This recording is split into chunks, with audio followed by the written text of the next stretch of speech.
আপনি যদি একটু সংক্ষিপ্তভাবে বলতেন যে সরকারের তরফ থেকে আমাদের জানানো হয়েছে যে এই সরকারি নির্বাচনকালীন সরকারের ভূমিকা পালন করবেন, আপনারা এইটাতে সন্তুষ্ট কিনা, নাকি আপনারা সরকারে কোনো অন্তর্ভুক্তি বা বিয়োজন চান? না, আমাদের বক্তব্য হলো যে বর্তমান যে ইউনূস সরকার, অন্তর্বর্তীকালীন সরকার, এটাকে আপনি নির্বাচনকালীন সরকারও বলতে পারেন। এই সরকারের নেতৃত্বেই আগামী নির্বাচনটা হবে। এখানে সংযোজন বিয়োজনের কথা অনেকেই বলেছে, কিন্তু আমাদের বক্তব্য হলো সরকার তার চরম নিরপেক্ষতা, তার শ্রেষ্ঠ নিরপেক্ষতা দেখাবে। অতএব সরকারের ভিতরে বর্তমান যে উপদেষ্টারা আছে তাদের যোজন বা বিয়োজনের কথা আমরা এখনো বলিনি। আমরা চাই যে তারা একটা নিরপেক্ষতা দেখাক। তবে প্রশাসনের যে পদায়ন, যে বদলি, যে নিয়োগগুলো হচ্ছে, বা যে আপনার নির্বাচনকে সামনে রেখে এইগুলো নিয়ে কিন্তু আমরা কিছু কথা বলেছি, আপনি ইতিমধ্যে শুনেছেন। যেমন আচ্ছা। আমরা বলেছি যে রিটার্নিং অফিসার গুলো যদি নির্বাচন কমিশন থেকে দেওয়া হয়, নির্বাচন যে কর্মকর্তাগুলো জেলায় জেলায় আছে, তাহলে কিন্তু নির্বাচন কমিশন একটু শক্তিশালী সংগঠনে পরিণত হয়। কারণ আপনি প্রশাসনকে যদি রিটার্নিং অফিসার দেন, তাহলে নির্বাচন কমিশনেরও কিন্তু কিছু সক্ষমতা ঘাটতি হয়। এইসব বিষয় আপনি দেখেছেন অলরেডি। সুতরাং আমি আমরা বর্তমান যে আমরা এই বিষয়গুলিতে আসবো হেলাল ভাই, তবে আপাতত আপনার সরকারের মধ্যে কোনো রকম সংযোজন বিয়োজন এগুলি কোনো কিছু চান না। একসময় আপনারা দুই ছাত্র উপদেষ্টা সহ নিরাপত্তা উপদেষ্টা পদত্যাগের দাবি করেছিলেন, সেই দাবি থেকে তাহলে আপনারা সরে এসেছেন? না, আমাদের দাবি করেছিলাম এবং সেই দাবি থেকে সরে যাচ্ছি, এরকম কোনো বক্তৃতা কিন্তু এখনো আমরা দেইনি। আমরা বলেছি যে আপনি সরকারে যদি কোনো উপদেষ্টা থাকে, তিনি যদি আবার নির্বাচন করেন, তাহলে কনফ্লিক্ট অফ ইন্টারেস্ট। আর নিরাপত্তা উপদেষ্টার কথা যেটা বলেছেন, সেটাও আমরা ওই সময় বলেছিলাম। কিন্তু এখন আমাদের সামনে চূড়ান্ত লক্ষ্য হলো একটি সুষ্ঠু, গ্রহণযোগ্য, অ্যাকসেপ্টেবল নির্বাচন।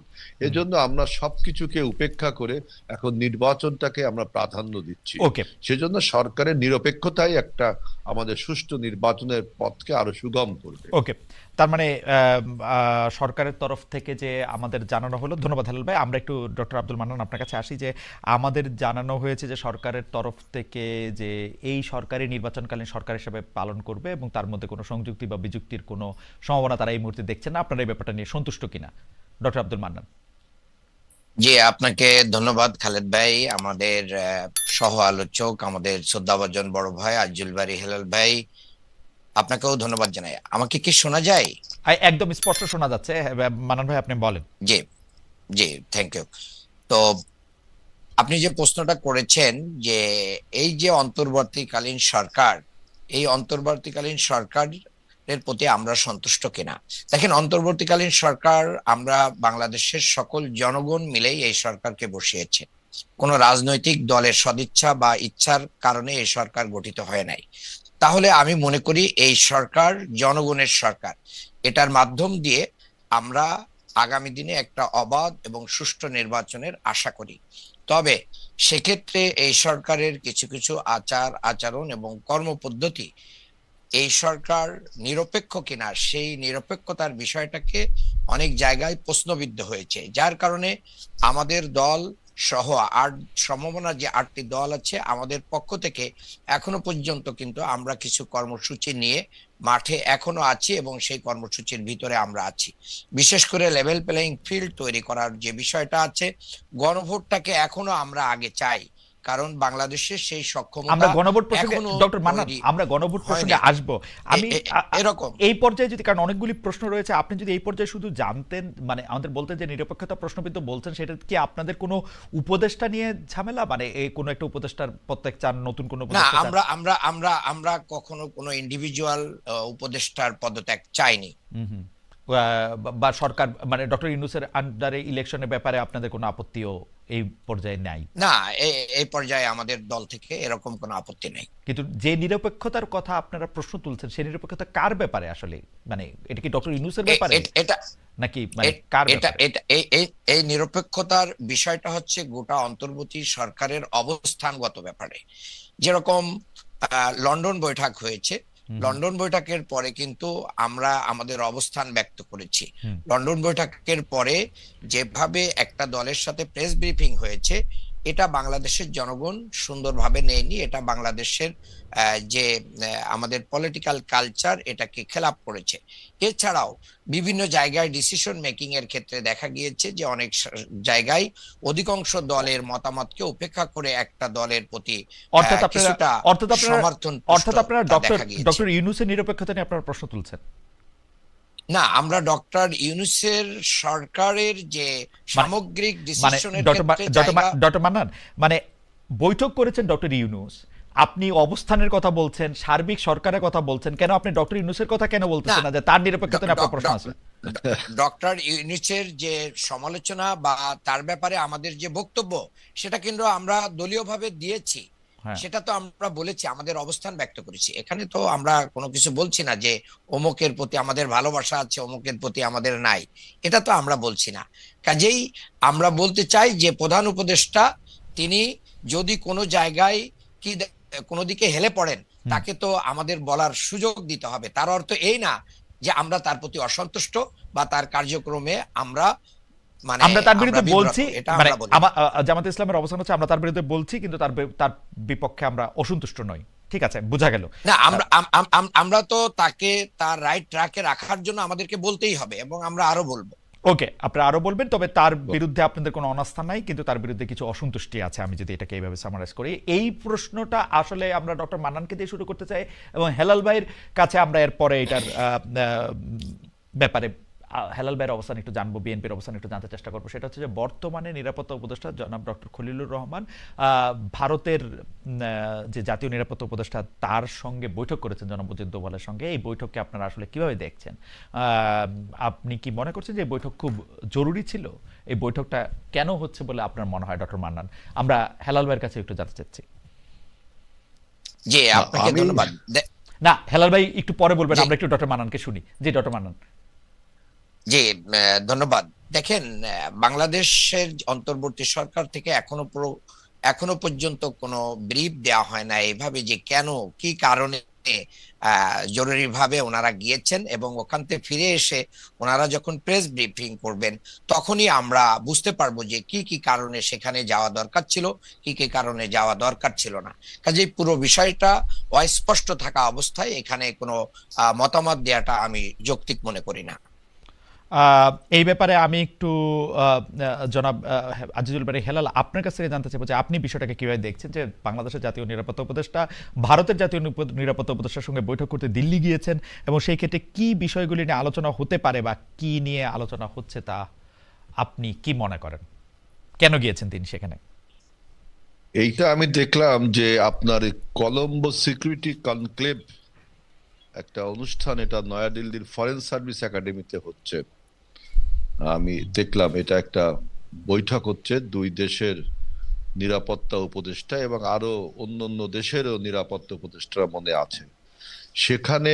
আমি আজকে পত্রিকায় দেখলাম যে বলছে যে বাংলাদেশ তার আভ্যন্তরীণ নিরাপত্তা এবং আভ্যন্তরীণ ব্যাপারে অন্য কারো হস্তক্ষেপ কামনা করে না। তার মানে আগে হস্তক্ষেপ হয়েছে।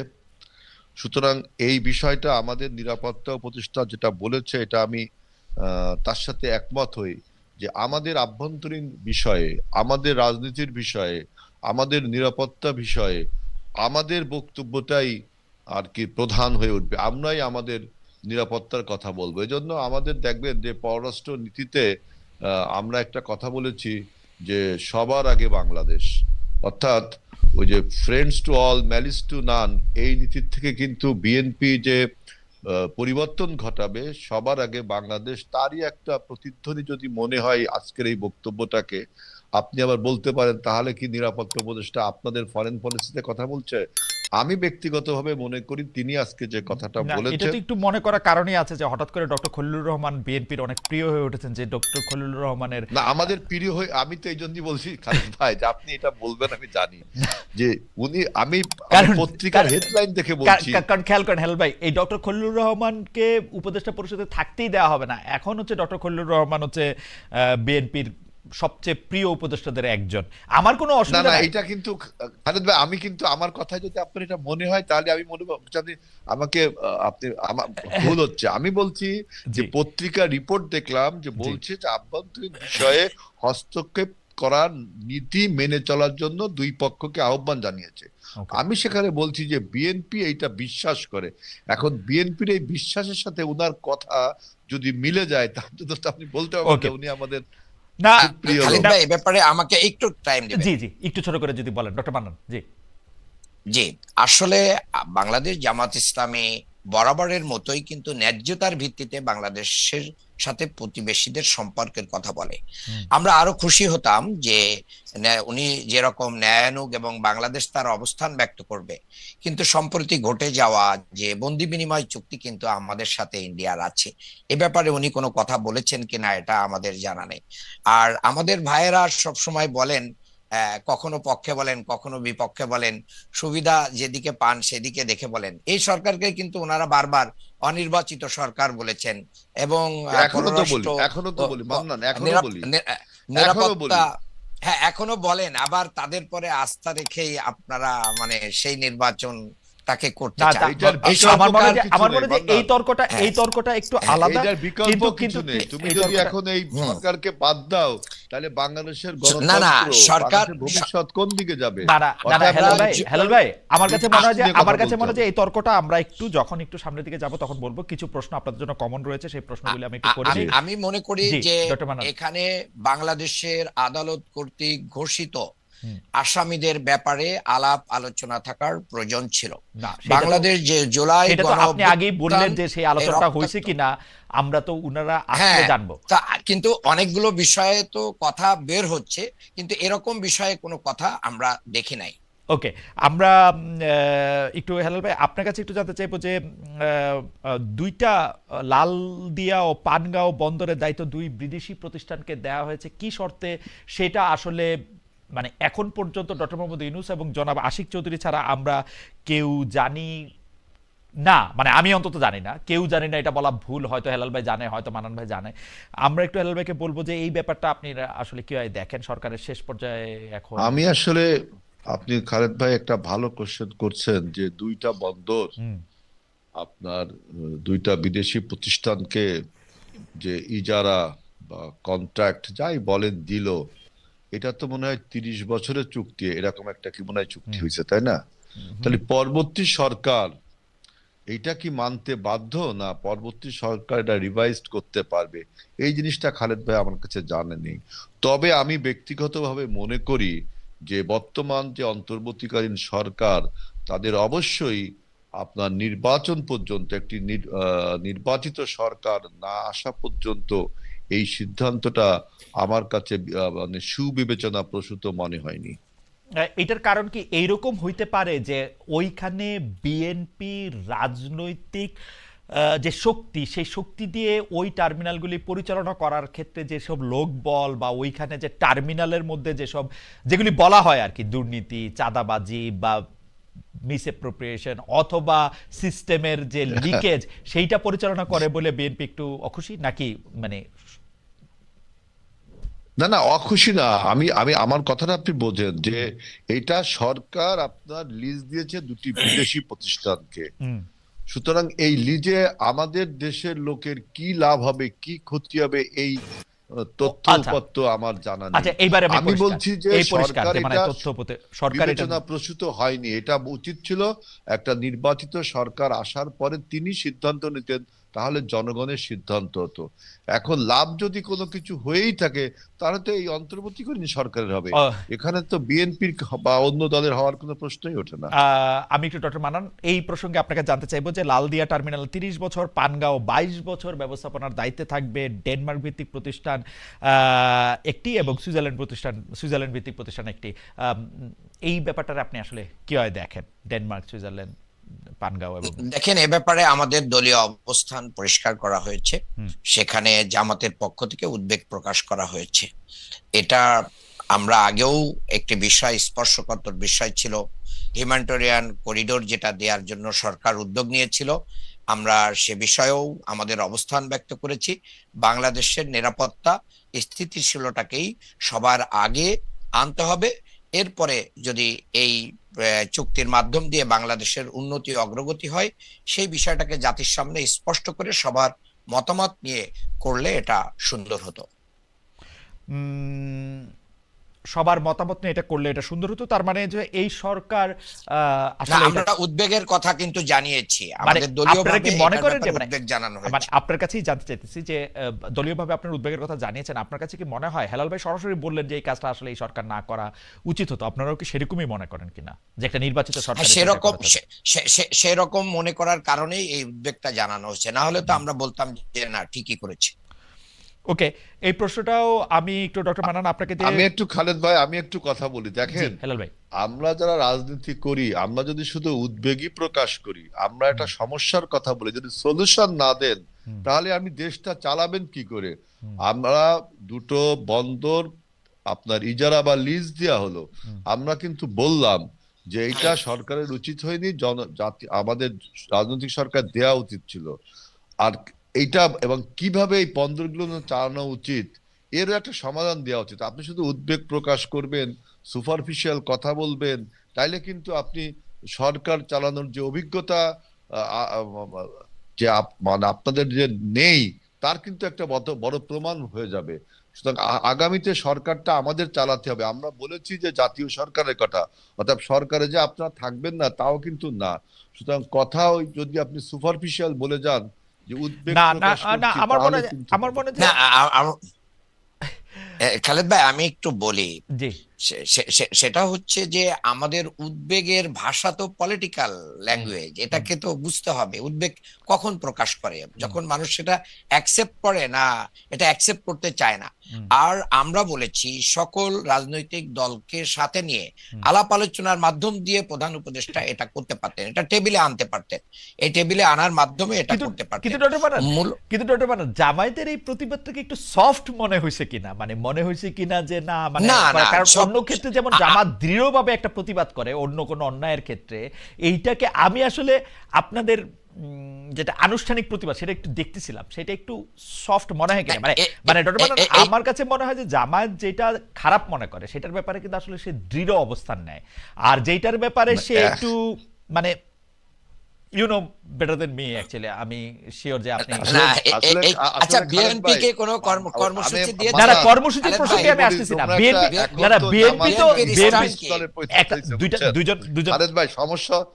আমি একটু বান্দান বলি, জামাত আসলে এখন একটা রিফর্মিস্ট দলে পরিণত হয়েছে, এই জন্য আর কি কথাগুলো এখনো ক্লিয়ার না না করতে না পারছে না না না রিফর্ম। কিন্তু কেন কিন্তু কিন্তু clear? কিন্তু আমাদের হেলাল ভাই, অবস্থান হেলাল ভাই clear, জামায়াতকে আমাদের অবস্থান। জামায়াতকে গালি দেওয়া যত সহজ রিফর্মিস্ট বা অন্য ফর্মিস্ট বইলে না, আমি তো গালি দিই, রিফর্মিস্ট তো ভালো জিনিস। আচ্ছা গালিটা ভালো ভালো এই যত খালিদ বলা ভাই, রিফর্মিস্ট যত বলা রিফর্মিস্ট তো সম্ভব, ভালো, একজন রিফর্মার কত মানে ভাইরা এই সংস্কারক, রিফর্মটা কত ভালো মেনে নিতে জিনিস। কিন্তু পারছে না, কিন্তু কষ্ট বিএনপি তো হচ্ছে, এটা কিন্তু বিএনপি তো অনেক কষ্ট হচ্ছে ভাইদের। আচ্ছা ঠিক আছে, না, না, আমি বস আমি তো অন্য জানি, প্রসঙ্গে আমরা আসি, তো খুশি। আমি আরেকটা প্রসঙ্গে আসি, এটা খুবই ভালো যে এই একটু গণভোট প্রসঙ্গে একটু কথা বলি, যে গণভোটে ফেব্রুয়ারিতে জাতীয় নির্বাচনের দিন গণভোট হবে।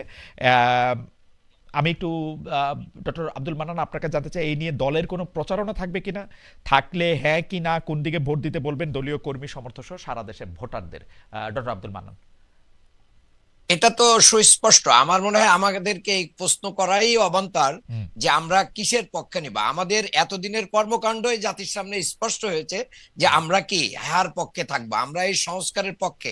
এই জি, সংস্কারের জন্যই আমরা সবচেয়ে বেশি আন্দোলন করেছি। ওকে, যারা বা এই 5ই আগস্টের পরে 7 তারিখে নির্বাচন চেয়েছে, যেনতেন ভাবে নির্বাচন চেয়েছে, হুম, ইন্ডিয়া নির্বাচন চেয়েছে, আওয়ামী লীগ নির্বাচন চেয়েছে, অন্যরাও নির্বাচন চেয়েছে, রিফর্ম ছাড়া, তারাই বরঞ্চ এটাকে বাধাগ্রস্ত। ইতিমধ্যে আমাদের বন্ধুরা অনেকেই না ভোট দিয়ে রিফর্মটা যেভাবে সেট করা হয়েছে, ফেসবুককে গরম করে ফেলেছে। রিফর্মটা যেভাবে সেট করা হয়েছে, হ্যাঁ আমরাও এটা বুঝতে পারতেছি, এটা জামায়াত একটু খুশি হয়েছে গণভোটটায়, কিন্তু আমরা না না, রিফর্মের খুশি হচ্ছে না ভোট, কিন্তু ইতিমধ্যে আমাদের ভাইরা পরিচালনা একটা না না করেই না ফেলেছে। ভাইদের প্রচারণা বাদ দিলাম, মানে রিফর্মটা যেরকম 4টা ইয়ার একটা প্যাকেজে আসছে, সেই প্যাকেজটা আপনারা ঠিক মনে করতেছেন, মানে ইটস ওকে? প্যাকেজ তো এখন যেভাবে আসছে, হুম, এই প্যাকেজটাকে আমরা আরো কিছু যদি এই প্যাকেজের ভিতরে ঢুকাই দেওয়া যেত, তাহলে রিফর্মটা আরেকটু সুন্দর হতো। ওকে ওকে পরিষ্কার। জাতীয় নির্বাচনের দিন গণভোট হবে, আপনারা সেরকমই চাইছিলেন হেলাল ভাই, এই নিয়ে দলীয় প্রচারণা থাকবে কিনা, আপনারা হা নাকি না কোন দিকে ভোট দিতে বলবেন দলীয় কর্মী সমর্থক সহ দেশের ভোটারদের? যে আমি প্রথমে একটা কথা বলতে চাই যে জাতীয় নির্বাচন গণভোট একদিনে হবে, এটা আমরা চাইছিলাম, এটা ঠিক। কিন্তু আমরা চাইছিলাম এই জন্য সরকার করছে, এই কথাটা কিন্তু ভুল। এটা আমাদের সাথে এটা আরো কাকতালীয়, রাজনৈতিক তাই না? দলও চাইছিল। এটা কাকতালীয়, তাই না? না না, আমি বলছি যে পলিটিক্যাল মেসেজটা দেখেন, আমরা একারা চাই, আরো রাজনৈতিক দলও চাইছিল। হ্যাঁ, হ্যাঁ। শুধুমাত্র জামাত এবং 5 দল, মানে জামাতের নেতৃত্বে যে 5টা দল, এবং এনসিপিও কিন্তু চাইছিল। পাঁচটা না, তারপরে আটটা ভাই, একটু ভুল বলছেন। 8টা, আচ্ছা 8টা, ধরলাম 10টা, কিন্তু মেজরিটি দল চাইছিল যে মেজরিটি মানে নির্বাচন এবং সংখ্যায়, মেজরিটি মানে সংখ্যায় হেলাল ভাই। মানে ইন টার্মস অফ নাম্বার, এটা জি, ঠিক। জি, in terms of আপনার number। সবাই চাইছিল যে একদিনে যেন নির্বাচনটা হয়, এবং তার কারণ হিসাবেও বলছিল যে ভোটের টার্ন ইন কত হবে, টার্ন আউট কত হবে, তারপরে আপনার সাশ্রয়, এইসব কারণ বলা হয়েছিল। এখন আপনি বলছেন যে না ভোট এবং হা ভোট, কোনটা আর দিতে বলবেন? মান্নান বলার চেষ্টা করছে যে আমাদের কোনো একজন এমপি প্রার্থী, ফারুক ভাই খুব সম্ভব, তিনি মনে হয় ওই যে ফেসবুকে একটা নিউজ আসলো, আমি জানি না এটা উনি বলছেন না এআই জেনারেটেড, যদি উনি বলেও থাকে, তারপরে আমি বলছি দেখেন, আমি যেমন ব্যক্তিগতভাবে হা ভোটের পক্ষে, যে এই জুলাই সনদ এটা যেন হা ভোট হয়, এটা আমি পক্ষে। এখন আরেকজনকে যে না হলে আপনি তাকে কিন্তু ভর্ৎসনা করতে পারেন না, না। না, না, পার্টিগতভাবে ডেমোক্রেসির আপনাদের বিউটি অবস্থানটা কিন্তু কি? এইটা। পার্টিগতভাবে আপনাদের অবস্থানটা কি? হ্যাঁ, ভোট, পার্টিগত না অবস্থান ভোট? আপনি বুঝছেন না। ক্যাম্পেইন জুলাই করবেন সনদ- কিনা? Doctor Mannan, doctor Mannan, BNP একটা জুলাই ক্যাম্পেইন second, করবে আমরা কিনা? হেলাল ভাইকে একটু জানতে চাই যে আপনারা ক্যাম্পেইন করবেন জুলাই কিনা? সনদটা আপনি দেখেন, জুলাই সনদটা এই যে লেখা সরলীকরণের ক্ষেত্রে এবং এই যে লেখার ক্ষেত্রে বিএনপির কত বড় অবদান, আমরা কত একাডেমিক বক্তব্য দিয়ে জুলাই সনদটাকে ঠিক করেছি, আমরা সবাই স্বাক্ষর করেছি। মান্নানদের দল তো বলেছিল স্বাক্ষর করবে না, তারাও স্বাক্ষর করেছে। অর্থাৎ এই সনদ হা ভোটে জয়যুক্ত করার জন্যই তো আমাদের এই দলের এত তোড়জোড়। জি। সুতরাং কেউ যদি বলে যে না ভোট দিতে হবে, এটা তো বিএনপির বক্তব্য ধরে নিতে পারে না, না। কিন্তু BNP হেলাল ভাই, অফিসে- হেলাল ভাই, জামায়াতে ইসলামীর পক্ষ থেকে স্পষ্টভাবে মান্নান ভাই এটা বলতে পারলেন যে আমরা তো হায়ের পক্ষেই থাকবো, কারণ এটা পুরোটাই আমি তো আমাদের বললাম দাবি। আমি হায়ের পক্ষে, আমি সেটা তো আপনি বললাম। ব্যক্তিগতভাবে বলছেন হেলাল ভাই, আমি যতদূর মনে না করতে না, পারি। আমি দলীয়ভাবেও বলছি। দলীয়ভাবে কি দলীয়ভাবে বিএনপি এটা বলছি। বলছে যে এটা হা ভোট দিতে? দেখেন, বিএনপি দলীয়ভাবে বলছে কিনা, অর্থাৎ জনাব তারেক রহমান বলছে কিনা যে BNP আপনারা হা ভোট দেন? না না, শুনেন, আমরা এই জুলাই সনদটা তৈরি করার ক্ষেত্রে আমাদের অবদানটা আপনি দেখেন। অনেক অর্থাৎ বেশি আমরা অবদান। তো হায়ের পক্ষেই থাকবো, আমরা তো হায়ের পক্ষেই থাকবো, দলের স্ট্যান্ডও হায়ের পক্ষে। আমাদের একজন নেতা হয়তো কিছু বলেছে, এটা আমি বলছি ডেমোক্রেসির বিউটি, কিন্তু দলীয়ভাবে আমি মনে করি যে আমাদের দল এই জুলাই সনদে হায়ের পক্ষে, এবং গণভোট অনুষ্ঠানে যাতে মানুষ হায়ের পক্ষে ভোট হেলাল দেয়, ভাই, সেই জন্য আপনার- আমরা প্রচার হেলাল ভাই, হেলাল ভাই, আমি আপনাকে বলি, আপনার বুদ্ধি, অভিজ্ঞতা, রাজনৈতিক কর্মকাণ্ড সবই আমার থেকে অনেক অনেক অনেক গুণ বেশি। রাজনৈতিক কর্মকাণ্ড তো আমার জিরো, বুদ্ধি অভিজ্ঞতা আপনার অনেকখানি বেশি। আপনি শুধু আমাকে এইটা বলেন যে একটা জাতির উদ্দেশ্যে ভাষণ দিয়ে সরকারের প্রধান উপদেষ্টা এই গণভোটের মধ্যে কোন প্রশ্নগুলি থাকবে, কিভাবে হবে, সেটা সে বলছে। আমরা কি বিএনপির শীর্ষ নেতৃবৃন্দের মাধ্যমে এটা শুনছি যে আপনারা গণভোটে সবাই হা ভোট দেন? দেখেন খালিদ ভাই, আমি একটা কথা বলি, গণভোটের অনেকগুলো কোশ্চেন ছিল, সেটাকে সরলীকরণ করে একটা প্রশ্নে আনসার 4টা সাবসেকশন আছে। জি। এই 4টা সাবসেকশনের মধ্যে আমি দেখলাম যে 3 নাম্বার যে সেকশনটা, সেখানে বলা হচ্ছে যে যে সমস্ত বিষয়ে আমরা ঐক্যমত, 30টা বিষয়ে আমরা ঐক্যমত, এইগুলো আপনার অটোমেটিক্যালি আপনার পাশ হয়ে যাবে। আর যেসব বিষয়ে আমাদের মৌলিক সংস্কারের করতে হবে, রাজনৈতিক দলগুলো নোট অফ ডিসেন্ট, সেগুলো আমাদের রাজনৈতিক কর্মসূচিতে, নির্বাচনী কর্মসূচি থাকবে, যে দল সরকার গঠন করবে সেটা পাশ করবে।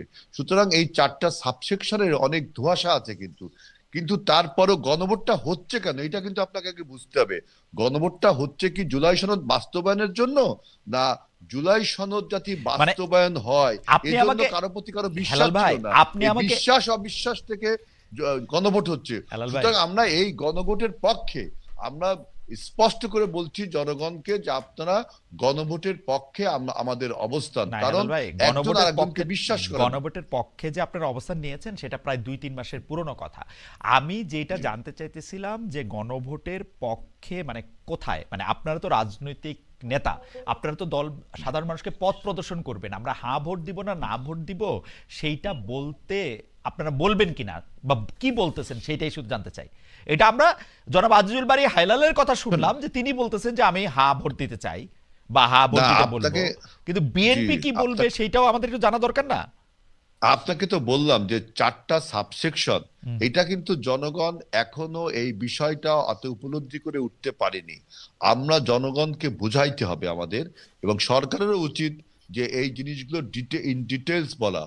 এবং বিএনপি দেখবেন যে আমরা জিনিসগুলো আরো মানুষের কাছে সহজবোধ্য করে তুলবো, এবং তখনই আমাদের আচ্ছা পার্টির থেকে অফিসিয়ালি হয়তো এই এ- বক্তব্য এ- আচ্ছা, আসবে। হাত খালেদ দিবেন ভাই, কি না দিবেন? জি মানান ভাই বলেন। যে হেল্প আপনাকে ধন্যবাদ। মানান না, ভাই অল্প করে যদি বলেন, আমাদের অনেক প্রশ্ন না, আছে আসলে। আমরা আমরা কিন্তু ইসিতে যেও আমাদের দলীয় অবস্থান ব্যক্ত করা হয়েছে, গণভোটের পক্ষে ইসির প্রচারণা লক্ষ্য করা যাচ্ছে না। কাজেই একই দিনে ভোট হলে তো এ ব্যাপারে ইসিকে অবশ্যই কার্যক্রম পরিচালনা করতে হবে, এ ব্যাপারে জনগণকে সচেতন করতে হবে, টেলিভিশন সহ সোশ্যাল মিডিয়াতে এগুলোকে মানুষের সামনে আনতে হবে। আর বিএনপি আসলে দলীয়ভাবে এটার প্রচারণা চালাবে কিনা হা ভোটের পক্ষে, এই বিষয়টা কিন্তু হেলাল ভাই ক্লিয়ার করেন নাই। জামাতে মান্নান, তোমরা কি চালাচ্ছ? আমরা চালাচ্ছি তো, আমরা আছি, না জনগণ না বিশ্বাস করে না না, আমরা এটা করবো। আমার কাছে আমি মনে হয় যে দেখিনি। আমরা আমরা এটা করবো। আমার কাছে মনে হয় যে আমরা অন্য একটা প্রসঙ্গে এখন যাই। আমরা আমি তো অন্য একটা দেখিনি দল এখনো। অন্য একটা দল কি করবে না করবে সেটা নিশ্চয়ই আমি আমরা দেখতে এখনো পারবো। দেখিনি তো। আমরা একটু দেখতে পারবো, যে কারণ ইলেকশন সামনে আসলে আরো অনেকগুলি বিষয় আমাদের পরিষ্কার হয়ে যাবে। আমরা একটি প্রশ্ন এখন মানান ভাইকে দিয়ে শুরু করতে চাই, যে মানান ভাই, শেখ হাসিনা বিরুদ্ধে রায়ের দিন 32 নম্বরে যারা গিয়েছিল তাদের প্রতি আপনাদের সমর্থন আছে, নাকি পুলিশ সেনা সদস্যরা অনেকটা বল প্রয়োগ করে যে তাদের ঠেকিয়ে দিল তাদের প্রতি আপনার সমর্থন? এই বিষয়ে দলীয় অবস্থান কি মানান ভাই, যদি একটু বলতেন। দেখেন, আমাদের মানে অবস্থান সব সময় দেশের আইন এবং দেশের শৃঙ্খলা এটার পক্ষে। এবং আমরা মনে করি যে দেশে যেহেতু একটা স্থিতিশীল অবস্থা আছে, সেই স্থিতিশীল অবস্থাকে আমাদেরকে কন্টিনিউ করতে হবে। এখানে আমরা আইন শৃঙ্খলার ব্যাপারে আমাদের যেরকম সবার সহযোগিতা প্রয়োজন, আবার জুলাই গণ অভ্যুত্থান পরবর্তী ছাত্র জনতার স্পিরিটকে আইন শৃঙ্খলা বাহিনী ধরতে না পারা, বুঝতে না পারা, তাদের পরে যে স্টিম রোলার চালানো এবং ফোনে সুস্পষ্টভাবে বলা এরা শিবির, এদেরকে শায়েস্তা করতে হবে, এই যে আরো ফোর্স দেন, এই জাতীয় অবস্থান প্রশাসনের আমরা এটা অ্যালাউ করি না, আমরা এটা সমর্থন করি না। বরং এই জায়গায় এসে প্রশাসন, জনগণ এবং জুলাই স্পিরিটের অবস্থান গ্রহণ করেছে বলে আমাদের কাছে প্রতীয়মান হয়েছে। উত্তরটা যদি একটু পরিষ্কার করতেন, মানে 32 নম্বর যারা গেছিল তাদের আপনারা সমর্থন করেন? শোনেন, 32 নম্বর জনগণের স্পিরিট, জনগণের যে আকাঙ্ক্ষা, এটাকে আমি কিন্তু একটা দলীয় অবস্থান দিয়ে আমরা দমিয়ে রাখতে পারবো না না। না, আমি কোন জনগণের দমানোর এই পক্ষেও না, আকাঙ্ক্ষাকে আমি আমাদেরকে আপনার অবস্থানটা জানতে রেসপেক্ট করতে চাইতেছি হবে। যে জামাত ইসলামী কি ওটা সমর্থন করে, ওটা ভাঙতে যাওয়াটা? জামাত ইসলামী কোন কর্মসূচি ঘোষণা করে দলীয়ভাবে সিদ্ধান্ত নিয়ে এরকম কোন কর্মকাণ্ড পরিচালনা করে না। যারা গেছিল তাদের সমর্থন করেন কিনা? যারা গেছিল তাদের সমর্থন করেন কিনা? জনগণের যারা গেছিল তাদের সমর্থন করেন কিনা? খালেদ ভাই, জনগণের স্বতঃস্ফূর্ত স্পিরিটকে আমরা স্যালুট করি। জনগণকে, আমাদেরকে তো জনগণকে নিয়েই কি আমাদেরকে চলতে হবে, কিন্তু প্রশাসনের যে অবস্থান, এই অবস্থানটা আমাদের কাছে সবচেয়ে বেশি লজ্জাজনক মনে হয়েছে। মানে যেভাবে রাস্তার উপরে পিটিয়ে একবারে মানে যারা ফ্যাসিস্টের আমলে যেভাবে পিটিয়েছে, এটা অগ্রহণযোগ্য। ওকে, যারা এখানে গিয়েছিলেন তাদেরকে আপনারা স্যালুট করেন, এবং সরকার যে তাদেরকে পিটিয়েছে সেটাকে আপনারা অগ্রহণযোগ্য মনে করেন? আমার মনে হয় যে আমার কথাটাকে একটু ভুল ব্যাখ্যা করা হচ্ছে। ঠিক করে বলেছি, বলো। আমি ক্লিয়ারলি বলছি, আইন শৃঙ্খলা হাতে রাখা, আইন শৃঙ্খলা হাতে তুলে নেওয়া, এবং দেশে যেহেতু একটা স্থিতিশীল অবস্থা এসেছে, এই জায়গায় কিন্তু আমাদের কোনো নৈরাজ্যকর পরিস্থিতি তৈরি করার সুযোগ নেই। সেখানে পুলিশ প্রশাসন জনগণের স্পিরিটকে রেসপেক্ট করতে, যে মিউচুয়ালি এটাকে কুললি এটা ডিল করতে পারতো, তাহলে দুইটা জিনিসই এখানে কিন্তু বাস্তবায়ন হতো, কিন্তু সেটা কিন্তু প্রশাসন করতে ব্যর্থ হয়েছে। আমি যতটুকু বুঝলাম যে যেখানে তারা গিয়েছিল সেটা আইন হাতে নেওয়া তাদের ঠিক হয় নাই, কিন্তু জনগণের উপরে পুলিশের বল প্রয়োগ ঠিক হয় নাই। ঠিক ছিল, পুলিশের যাওয়াটা ঠিক ছিল। এটা তাদের স্পিরিট, এটা তাদের আকাঙ্ক্ষা। ওকে, এটাকে সুন্দরভাবে ডিল করলে কিন্তু দুইটা জায়গায় এখানে দেশটা সুন্দরভাবে সরকার বল প্রয়োগ করছে, ওটা ঠিক হয় নাই। অবশ্যই ঠিক হয় নাই। যারা গেছিল তারা ঠিক, এবং যাওয়াটা ঠিক ছিল।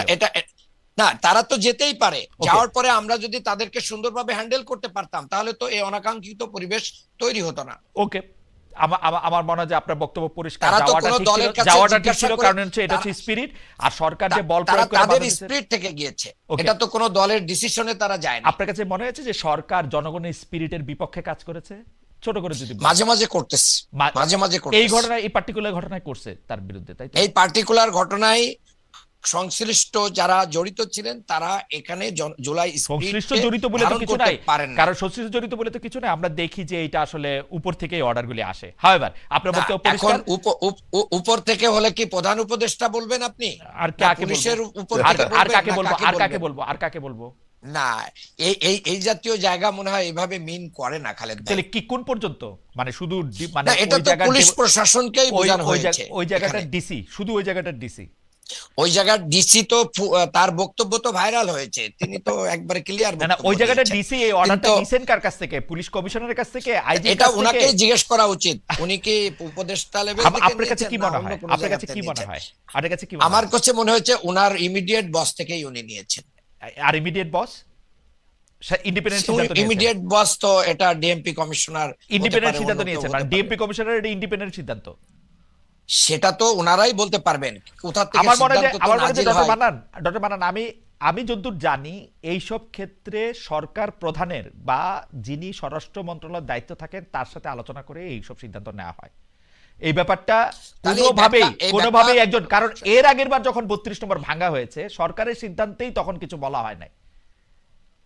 এইবার সরকারের সিদ্ধান্তেই সেটা আটকানো হয়েছে।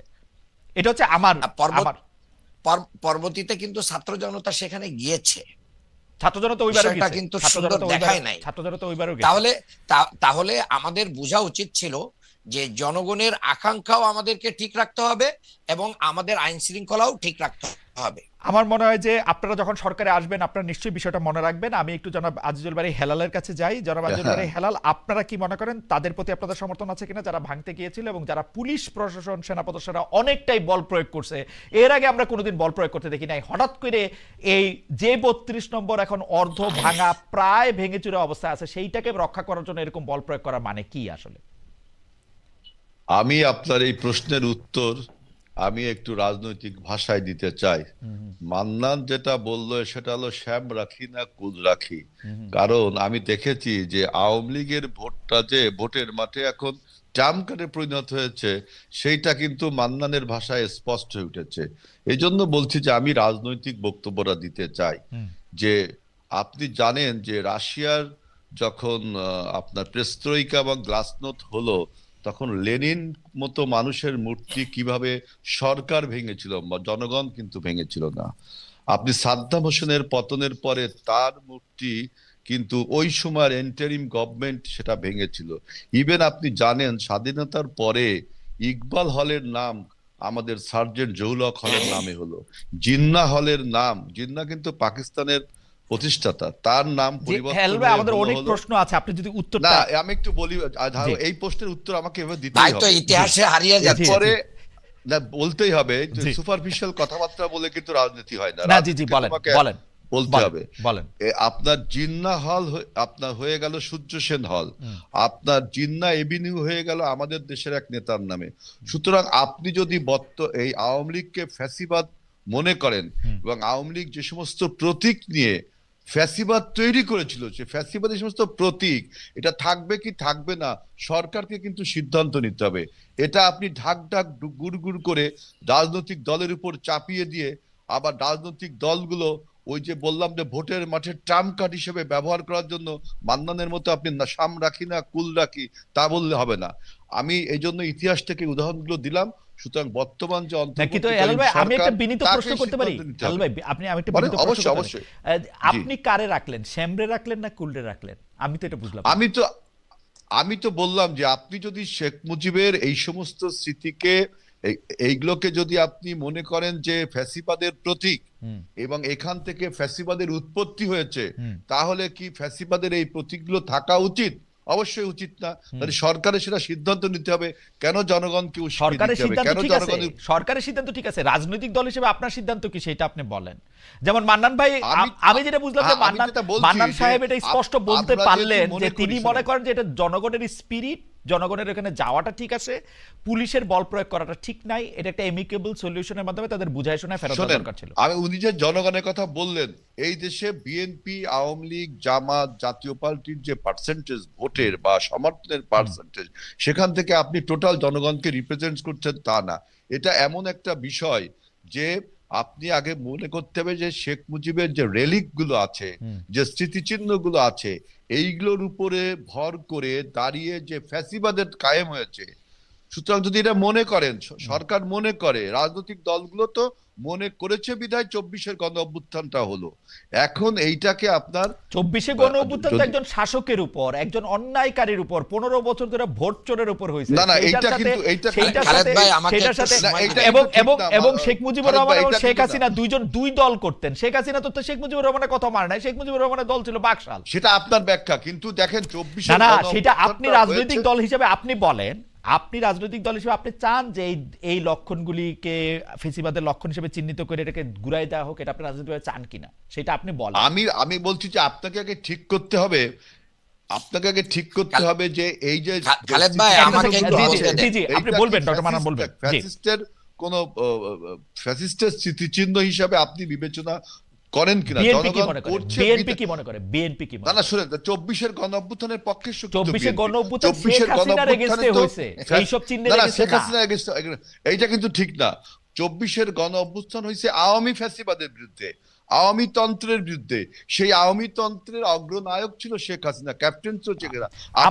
আমার কাছে কিন্তু আমি কিন্তু এটা বিনয়ের সাথে, কারণ শেখ হাসিনা আওয়ামী লীগারদের সম্পর্ক বলতো, তাকে ছাড়া নাকি সব আওয়ামী লীগের লোকজনরা কেনা যায়। সেটাও তাদের নিজস্ব ব্যাপার, কিন্তু জনগণ নিজস্ব ব্যাপার না দেখছে তো, যে- শেখ হাসিনা আওয়ামী লীগই কই না, না, করলো। শেখ আমি তো হাসিনা দেখি না। কি বললো তার দলকে, এটা তো জি। সেটা তাদের আভ্যন্তরীণ ব্যাপার। কিন্তু আমরা জনগণ দেখেছি যে আওয়ামী লীগের নেতৃত্বে শেখ হাসিনা যে তার নেতা ছিলেন, তা সে আওয়ামী একটা দুঃশাসন, আওয়ামী একটা ফ্যাসিবাদ।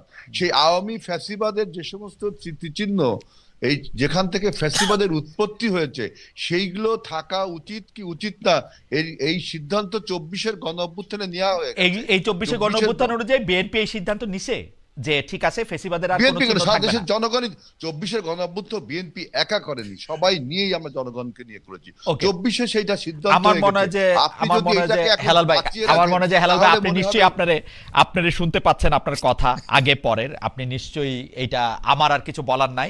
আমি একটু ডক্টর মান্নানকে শুনি। ডক্টর মান্নান, এই প্রসঙ্গে আপনি আমি একটু বলতে চাই, এক please। মিনিট একটু যদি বলেন। দেখেন, আসলে হেলাল ভাইকে অনেক সময় দিয়েছেন, ভাই কিন্তু তার অবস্থান ব্যক্ত করতে পারেন নাই।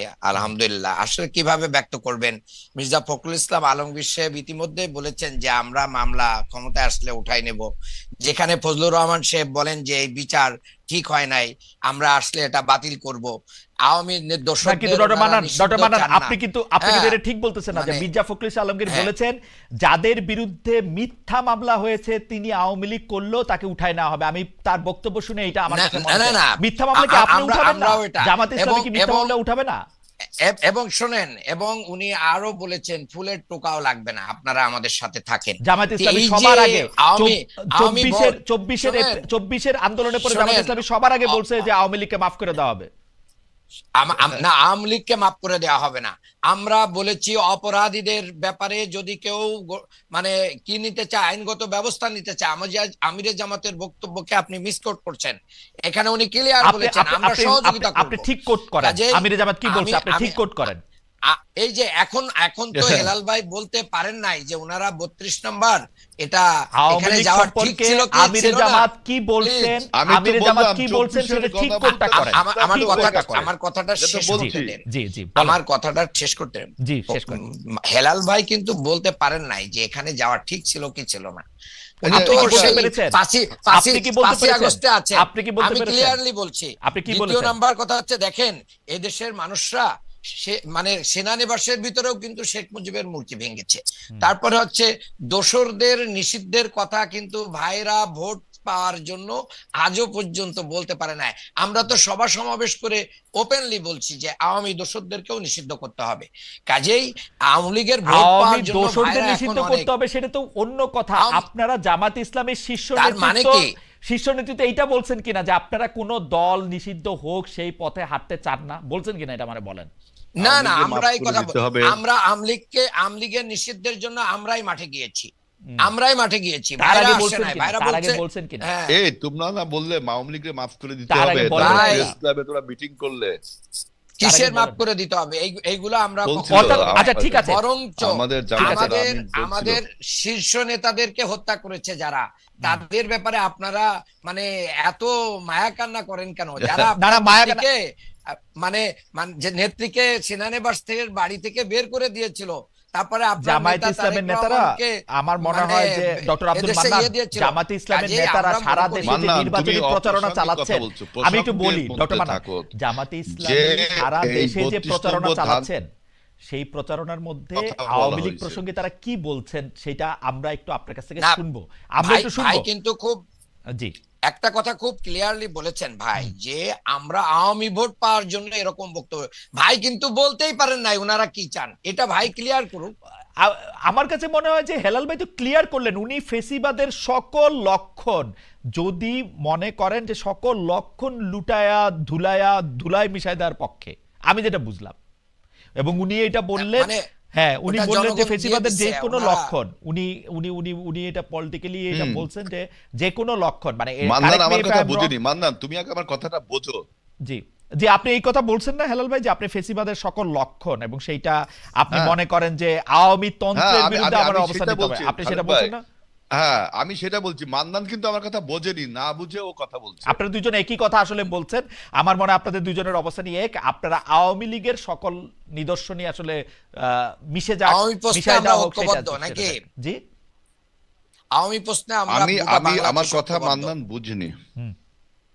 আমরা তো মনে হয় বুঝছে, আমার তো মনে হয় বুঝছে মান্নান ভাই। আচ্ছা, একটু পরিষ্কার করার জন্য আমি নেক্সট প্রশ্নটা করি, তাহলে আরো ভালো করে বোঝা যাবে। হেলাল ভাইয়ের কাছ থেকে শুরু করে আমি নেক্সট প্রশ্নটা, মানে এইটা স্পষ্ট করছেন যে প্রধান উপদেষ্টা ডক্টর মোহাম্মদ ইউনূস পশ্চিমা মন্ত্রী, এমপি বা কূটনীতিকদের প্রশ্নের উত্তরে সরাসরি একরকম বলছেন যে আওয়ামী লীগ আগামী জাতীয় নির্বাচনে অংশ নেওয়ার সুযোগ পাবে না।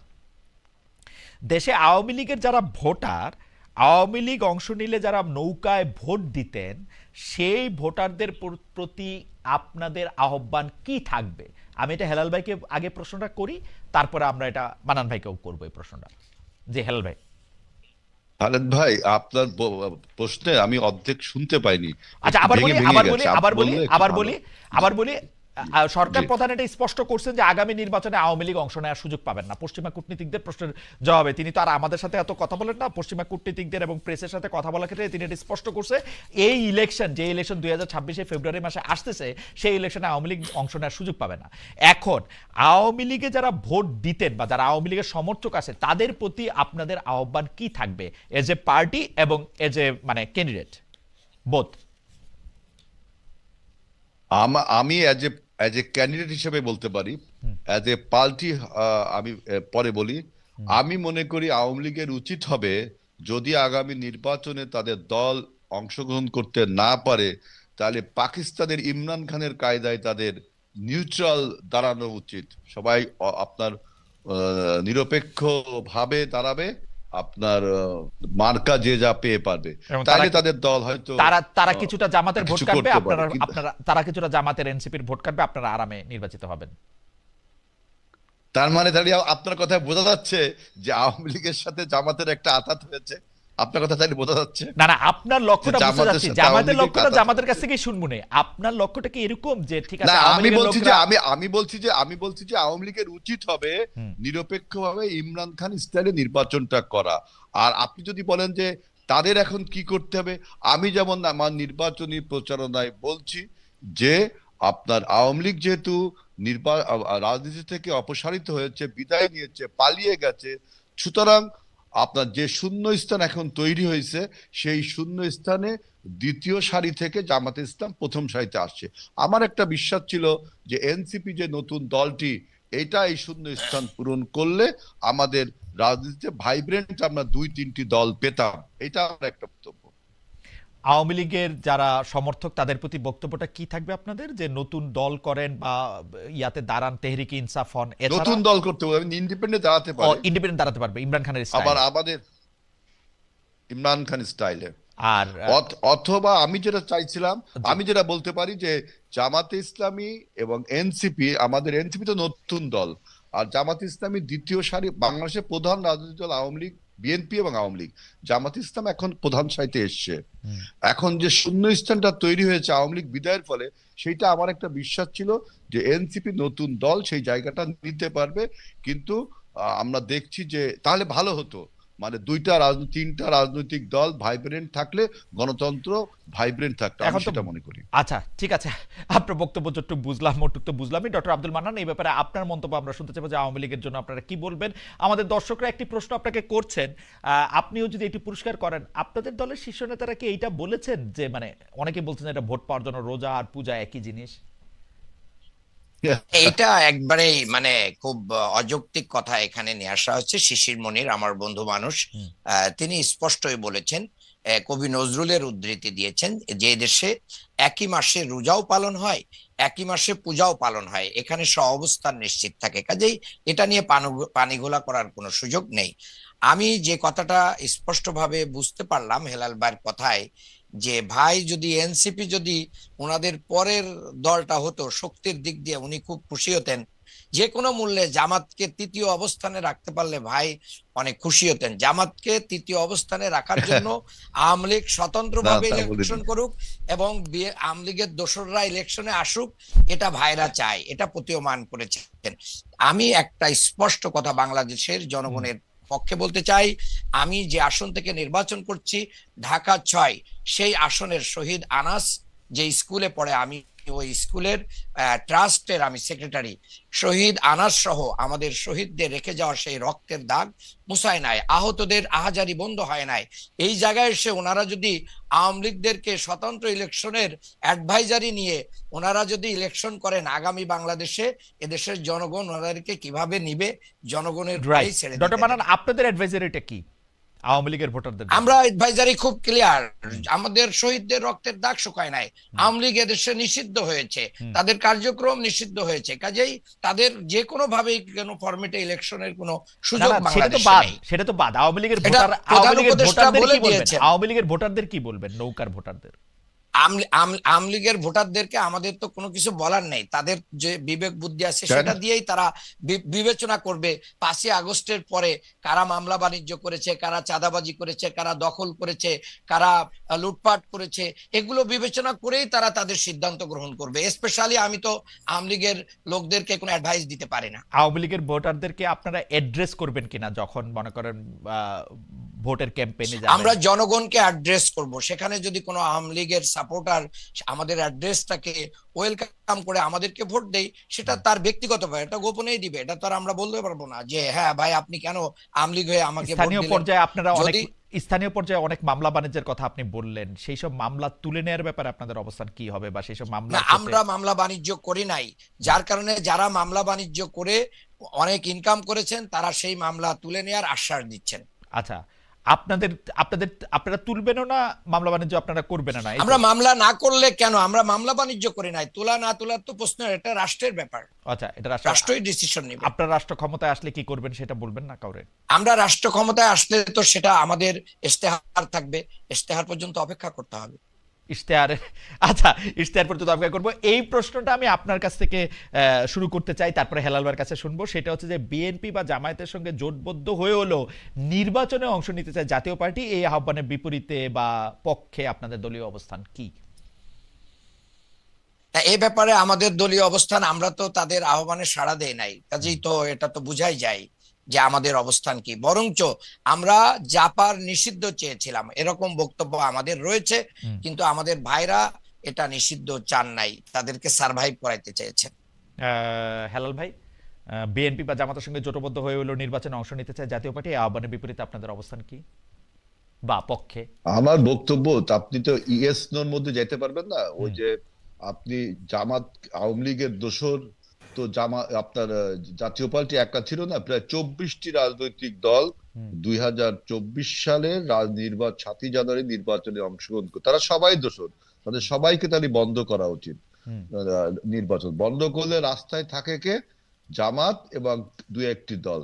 হুম তাইলে কি হচ্ছে, আপনি টোটাল সাপোর্টটা নেয়া এবং সরকারের কাছে দাবি দেওয়ার একটা প্রাধান্য আপনি তৈরি করতে চান। হুম তাহলে তো বন্ধ করতে সব রাজনৈতিক দলকে।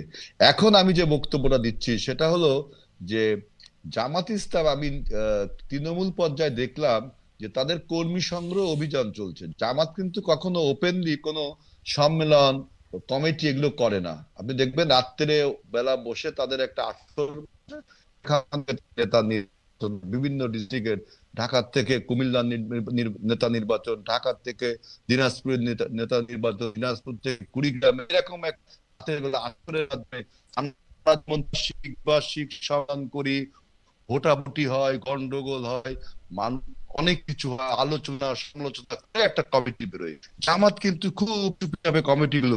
এবার আমি প্রথম দেখলাম যে তারা কর্মী সংগ্রহ অভিযানের নামে যত লোক আছে, সেটা আওয়ামী লীগ করে না বিএনপি করে না এতে আপনারা আপনার জাতীয় পার্টি করে, হেলাল ভাই, এতে আপনারা চোর না ডাকাত না বাটপার, কোনো বাদ বিচার নেই, সব কর্মী সংগ্রহ অভিযান। যে আমি এসে জামাতের কর্মী, একটা লোককেও যদি পুলিশ বলে যে এই লোকটা, বা জনগণ বলে যে আওয়ামী লীগের সময় খারাপ কাজ করেছে, তখনই সেই লোক দেখাচ্ছে যে আমার কাছে এই যে আমি জামাত করি, আমি আওয়ামী লীগ না করি, হেলাল ভাই, সার্টিফিকেটটা এতে দিয়ে করে দিয়েছে। আপনারা একটু এই ভয়, অবস্থা কিন্তু দেশে চলছে।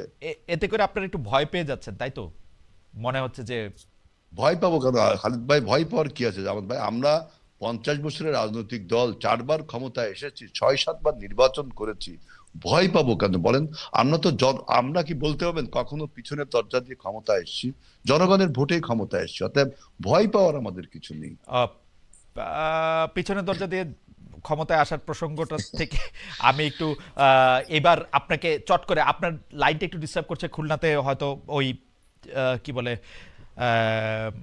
ইন্টারনেটের স্পিডটা ঠিক আছে কিনা আমি ঠিক জানি না। তারপরও আপনাকে আমি চট করে একটু প্রশ্ন করে রাখি যে এনসিপি কে জোটে নেয়ার ব্যাপারে বিএনপির অবস্থান কি? এটা মাঠ পর্যায়ের নেতৃবৃন্দের কাছ থেকে আপনারা কি জানতে পারছেন? একই প্রশ্ন আমাদের মানব ভাইকেও করব। বক্তব্য স্পষ্ট। আমরা কিন্তু আগেই সিদ্ধান্ত নিচ্ছি, জামাত এক্সেপ্ট জামাত, আমরা যে কোনো দলের সাথে জোট করতে আমরা প্রস্তুত রয়েছি। তবে নির্বাচনের পরে জয় পরাজয় যাই হোক, আমরা সবাইকে নিয়ে জাতীয় সরকার, অর্থাৎ এনসিপি কে নেব না এই কথা কিন্তু আমরা বলিনি। জামাত বাদে যে কোনো দলের সাথে আমরা জোট করতে প্রস্তুত রয়েছি।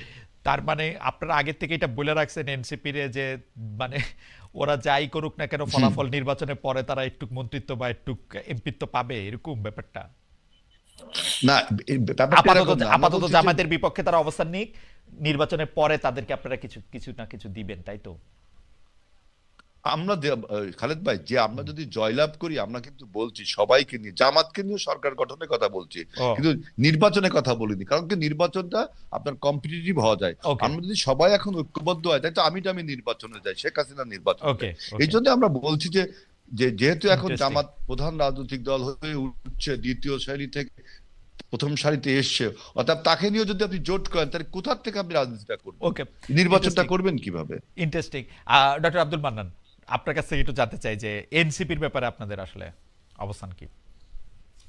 এনসিপির ব্যাপারে তো আমাদের কোনো বিরোধী অবস্থান নেই। এনসিপি ডিসিশন নিবে তারা কাদের পক্ষে যাবে। তাদের যে মিশন এবং ভিশন, তাদের যে অবজেক্টিভ, যে দলের কাছে গেলে তাদের সেই জুলাই গণ অভ্যুত্থানের স্পিরিট, তারা দাবিদার যে তারা জুলাই গণ অভ্যুত্থানকে ওন করেই একটা রাজনৈতিক দলের আত্মপ্রকাশ ঘটেছে। যদি সেটা বিএনপির ভিতরে যে যদি সেটা তারা ভালো পায়, তাহলে অবশ্যই তারা বিএনপিতেই যাবে। আর যদি মনে করে যে জামাতের কাছেই তাদের এই স্পিরিট কি হবে, ফুলফিল হবে, জামাত এটাকে ওন করে, জামাত জুলাই স্পিরিটের শহীদ আহত থেকে শুরু করে জুলাই সনদ বাস্তবায়নে অগ্রণী ভূমিকা পালন করে, তারা যদি জামাতের সাথে আসবে। এই ডিসিশন আমার মনে হয় যে তাদের পরেই থাকা দরকার। গণ অধিকার পরিষদের সভাপতি ও সাবেক ডাকসু ভিপি নুরুল হক নূর সম্প্রতি বলেছেন যে যারা জুলাই মিত্র দলগুলির মধ্যে সমঝোতার মাধ্যমে নির্বাচন হওয়া সম্ভব, কিন্তু এটা আমি জানি না, এটা তো আওয়ামী লীগ ছাড়া বাকি সব দলগুলিরই তাহলে সমঝোতা হওয়া প্রয়োজন। এটা নিয়ে ডক্টর মান্নান আপনি কি মনে করেন? আজিজুল বাড়ি হেলাল ভাইয়ের কাছ থেকে একটু শুনবো। আমি একটা কথা খুব স্পষ্টভাবে মনে করি, যেহেতু বিগত 3টা টার্মের যে নির্বাচন বাংলাদেশে হয়েছে, 17 বছরে আমরা বহু লাঞ্ছনার শিকার হয়েছি আমরা, মানে আমাদের জীবনগুলো দুর্বিষহ ছিল। এই বাংলাদেশ স্বাধীন হবে কিনা, বাংলাদেশে আবার সুদিন কখনো আসবে কিনা, এটা অনিশ্চিত ছিল। সেই বহু রক্তের বিনিময়ে আওয়ামী ফ্যাসিবাদ বিদায় হওয়ার পরে বাংলাদেশের রাজনীতির কালচার পরিবর্তন করে ঐক্যবদ্ধ বাংলাদেশ গঠনে আমাদের সব রাজনৈতিক দলকে এগিয়ে আসতে হবে। আম, আওয়ামী লীগ সরকার আমলে হেলাল ভাই আপনি জানেন যে সব জুলাইয়ের সবগুলো মিত্র দলগুলিকে নিয়ে একটা সমঝোতার কথা বলছেন নুরুল হক নূর। এটা নিয়ে হেলাল ভাই আপনার একটা এক লাইনের বক্তব্য শুনতে চাই। আমাদের বক্তব্য clear, after the election it would be, after the election. After. কিন্তু যদি বিফোর ইলেকশন করেন তাহলে তো শেখ হাসিনার আমি আর ডামি, আর আমাদের এই নির্বাচনে আমি কোনো ওকে, পার্থক্য খুঁজে পাই না। আচ্ছা ঠিক আছে, আপনাকে কম্পিটিটিভ নির্বাচন করতে হবে। ওকে। আফটার দ্য ইলেকশনটি আপনার করবেন, কিন্তু বিএনপি তো 60টার চেয়ে বেশি বা খালি রাখছে, সেগুলি কার জন্য রাখছে বিএনপি? না, এটা তো আপনি দেখেই বুঝছেন যে আমরা যে অ্যালায়েন্সের দিকে বা একটা জোটের দিকে এগিয়ে যাচ্ছি, এটা তো আপনি দেখেই বুঝছেন যে 67টা সিট এখনো আমাদের সেই ফাঁকা রয়েছে। সেই আমরা জোটটা অভ্যুত্থানের যে শক্তি ছিলাম, অভ্যুত্থানের শক্তি আমরা অনেকেই ছিলাম, তাদের তাদের সবাইকে, কেউ কেউ অবশ্যই পাবে, তাদের তাদের কেউ কেউ পাবে। আমরা তো বলছি এক্সেপ্ট জামাত। হ্যাঁ জামাত সব ছাড়া, জামাত আমাদের বাদে আর সবাই পাবে জামাত ভাই। বাদে আর সবাই পাবে। না না, জামাতে তাই তো, আপনারা পরে, জামাতকে নিলে তো জামাতে পরে আপনারা সরকারে নিবেন কিন্তু ইলেকশনে নিবেন না, তাই হ্যাঁ, তো? সেইটা বলছি। কিন্তু জি। তাই তো ইলেকশনটা কমপ্লিট হয় না খালিদ ভাই, আহ, কম্পিটিটিভ হয় কোন ইলেকশন আমারও হয় তাহলে আমারও এটা ধারণা, ইলেকশনের প্রয়োজনই হয় না। আমারও এটা ধারণা যে আপনারা জামায়াতের সাথে পরে সরকার গঠন করবেন, এটা আমারও ধারণা। দেখা যাক। না, জাতীয় সরকার যেহেতু বলছি তা তো জি, জি, মানে জামাত এটা তার যদি প্রথমবার না আসতে যে চায় আমরা, তাহলে অবশ্যই আমরা নিব। আমার মনে হয় তাই হবে, আমারও তাই ধারণা। আচ্ছা, এই ত্রয়োদশ সংশোধনী বাতিলের রায় যে প্রকাশ হইল সেটাতে খালিদ জি, ভাই জি, আমি এই পয়েন্টে ছোট্ট একটু কথা বলতে জি চাই। বলেন বলেন আসলে বলেন। ভাইবটা একটা এমন ভাবে হচ্ছে যে বিএনপি হচ্ছে মেজরিটি পাবে এবং সরকার গঠন করবে, সবাইকে আমন্ত্রণ জানাবে। আপনার এটা কি মনে হয়? এরকম পরিবেশ বাংলাদেশে এখন নাই। জি, যে কোনো দলই, হ্যাঁ। যে কোনো জোটই কি করতে পারে, উইন করতে পারে। না বিএনপি আসলে তো, মাঠের না বিএনপি পরিবেশটা তো একটু আশাই করবে, ভিন্নই। বিএনপি তো বললো জামাতে নিয়ে সরকার করবে। হ্যাঁ, জামাত কি আশা করবে কিনা, আশা বিএনপি কে সবাই, নিয়ে, হ্যাঁ, জামায়াত কি বিএনপি কে নিয়ে সরকার করবে? আর যদি আশা জামাত আশা সবাই সংখ্যাগরিষ্ঠতা করে। পায়, জামাত বিএনপি কে নিয়ে আমরা করবে। দেশপ্রেমিক সকলকে নিয়েই বাংলাদেশ গঠন করবো ইনশাআল্লাহ। রাইট, বিএনপি দেশপ্রেমিক কিনা? অফকোর্স বিএনপির ভিতরে সবাই তার চাঁদাবাজি দখলবাজিতে বিশ্বাস করে না। আচ্ছা, ও বিএনপির মধ্যে থেকে আপনারা বাছাই করে তাদেরকে নেবেন, তাই তো? দল হিসেবে বিএনপি কেনা। এটা তো ভাইরা বুঝতেই পারবেন, ভাইরা নিজেরাও তো বিব্রত। 7,000 মানুষকে ওনারা কি করেছেন, মানে তারা বহিষ্কার করছেন, সাসপেন্ড তারা করেছেন, বহিষ্কার করছেন, right? আবার সাসপেন্ড, হ্যাঁ, তো কাজেই ওনারাই তো বিব্রত। কাজেই এরকম আগামীর রাজনীতিতে এটা করবেন কিনা। আমি দেখলাম যে আমার আসনে ইশরাক সাহেব হচ্ছেন ওনাদের প্রার্থী, তো উনি বলছেন যে আমরা কোনো চাঁদাবাজ দখলবাজকে কি রাখবো না, আমাদের সাথে রেখে নির্বাচন করব না। আমি দেখলাম চারিদিকে ওনার যারা দাঁড়িয়ে আছেন না, সেটা তো, অধিকাংশ লোকই না না তাদের সেটা তো, চেনে, সেটা তো, তারা কারা। না সেটা তো আপনি বলবেন বটেই। আচ্ছা যাই হোক, ত্রয়োদশ সংশোধনীর বাতিলের রায় যে অবৈধ ঘোষণা করে নির্বাচনকালীন তত্ত্বাবধায়ক সরকারটা এটা করছে, এইটার ক্ষেত্রে বিএনপির মতামত একটু জানতে চাইবো হেলাল ভাই। এর ফলে মানে ত্রয়োদশ সংশোধনী যেহেতু আবার বহাল হইল, সেহেতু আগেকার তত্ত্বাবধায়ক সরকার ব্যবস্থাও রিইনস্টেট হইল। আপনারা কি এটার পক্ষে কিনা? হেলাল ভাই কি বলেন, মান্নান ভাই কি বলেন? অবশ্যই 13 অ্যামেন্ডমেন্টের মাধ্যমে আবার তত্ত্বাবধায়ক সরকার ব্যবস্থা আপনার চালু হলো, এবং এই তত্ত্বাবধায়ক সরকার ব্যবস্থা চালু করবার জন্য বিএনপি কতটা সংগ্রাম করেছে 96 সালে আপনারা জানেন, সেই ইতিহাস আমি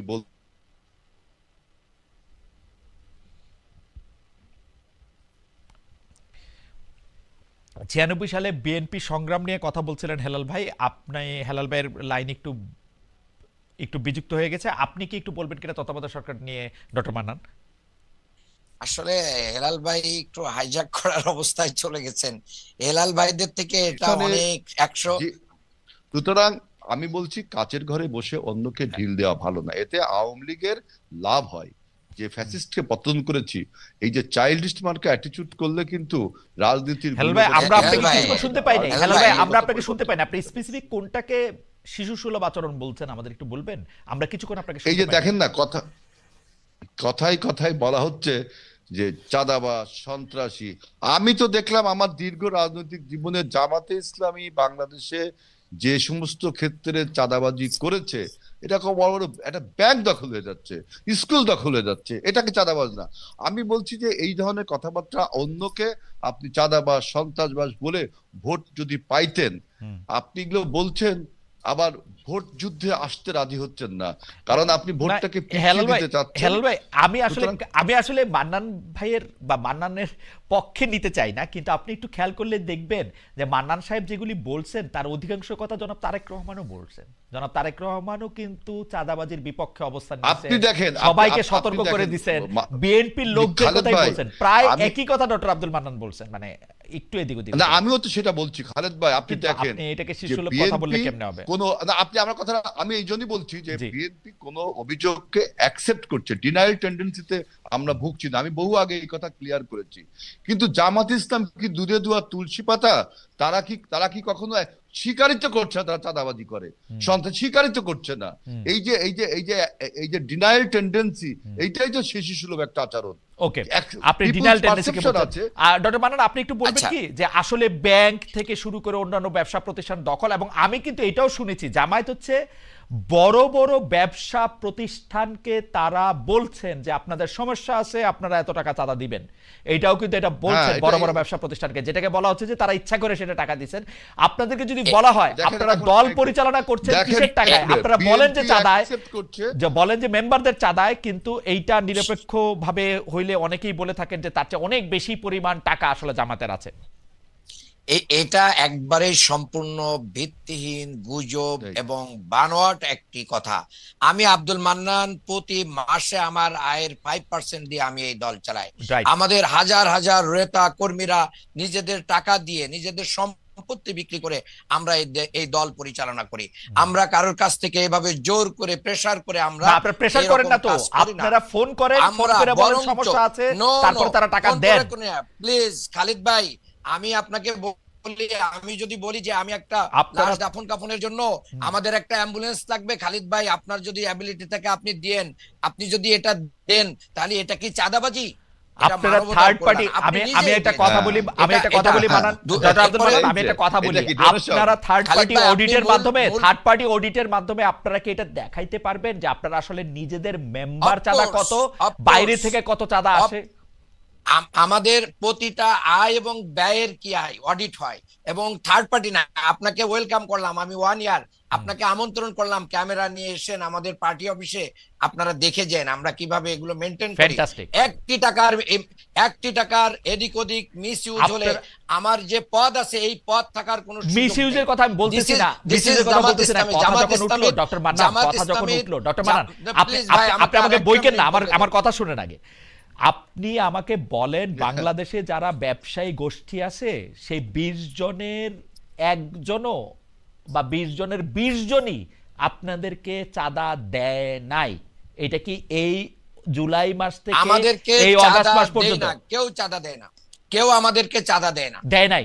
কেউ আমাদেরকে চাঁদা দেয় না। যেভাবে ভাইরা মানুষের কাছ থেকে চাঁদা গ্রহণ করে, সেভাবে তো করে না তো। কেউ অভিযোগ দিয়েছে কোনো বিএনপি মিডিয়া, যে করে, কোনো জামাত হিসেবে করে না তো। Media, Different. কোনো জায়গায় কোনো ব্যক্তি সংক্ষিপ্ত ব্যবসায়ী বা কোনো মিডিয়া কেউ কি আজও পর্যন্ত বলতে পেরেছে এটা জামাতের বিরুদ্ধে একটা অপবাদ এবং অপপ্রচার? বরঞ্চ বিএনপি নিজের চাঁদাবাজি এবং লুটপাট ঠেকানোর জন্য এই কথাগুলো নতুন করে নিয়ে এসে একটা পরিবেশ তৈরি করতে চাচ্ছে। বাংলাদেশ জামাত ইসলামের 2 জন মন্ত্রী ছিলেন, তারা মন্ত্রী থাকা অবস্থায় আজও পর্যন্ত কেউ 1 টাকার দুর্নীতির সংবাদ আনতে পারেন নাই। কাজেই খালিদ ভাই, এগুলো মানে দুর্ভাগ্যজনক। আর আপনি তত্ত্বাবধায়ক সরকার সম্পর্কে জানতে চেয়েছেন, সেটা আমি এক লাইন বলতে চাই। তত্ত্বাবধায়ক সরকার বিএনপি যেভাবে হেলাল ভাই বললেন যে করুণা করেই মনে হয় দিয়ে দিয়েছে, এর জন্য আমি তখন ইন্টারমিডিয়েটের ছাত্র, খুলনাতে আমি রাজপথে লড়াই করেছি। আজকে তত্ত্বাবধায়ক সরকার ফিরে আসাতে আমার ভিতরে একটা শিহরণ তৈরি হচ্ছে যে না, আমার সেদিনের লড়াই কি হয়েছে, বাস্তবে পরিণত হয়েছে। জামাত ইসলামীর এই যে ব্রেন থেকে আসা এই তত্ত্বাবধায়ক সরকার, বাংলাদেশের জনগণ যারা দিতে চায় নাই, যারা বলেছিল পাগল ছাগল ছাড়া আর কেউ তত্ত্বাবধায়ক সরকার বোঝে না, আমার মনে হয় যে নিরপেক্ষ না, তারাও আজকে কি বলছে? আমার মনে হয় যে ডক্টর মান্নান আপনার বক্তব্য পরিষ্কার। ডক্টর মান্নান, মান্নান আপনার বক্তব্য পরিষ্কার। আমি হেলাল ভাইকে বলতে চাই, ডক্টর মান্নান কিন্তু উদাত্ত আহ্বান জানালেন, ওপেন এই টেলিভিশন উনি বললেন আমি ইচ্ছা করলে উনার ফিনান্সিয়াল নকদান বা জাবেদা বই দেখতে পারবো, কোত্থেকে আয় হইতেছে, কোত্থেকে ব্যয় হইতেছে, থার্ড পার্টিও লাগবে না, যে কোনো সময় যেতে পারবে। এই কথাটা কি বিএনপির পক্ষে আসলে বলা সম্ভব কখনো? অবশ্যই। আমি তো বিএনপি তো জামাতের মতো আপনার এনজিও মার্কা সংগঠন না, বিএনপি না, জামাতের মতো ক্যাডার এনজিও ভিত্তিক এত খারাপও সংগঠন না, না। আপনি চাঁদাবাজ। আপনাকে রাজনৈতিক দলগুলো, রাজনৈতিক দল এবং এনজিও এক জিনিস না। ওকে। রাজনৈতিক দল মানে গণসংগঠন আর ক্যাডার ভিত্তিক সংগঠন এক জিনিস না, বুঝছেন?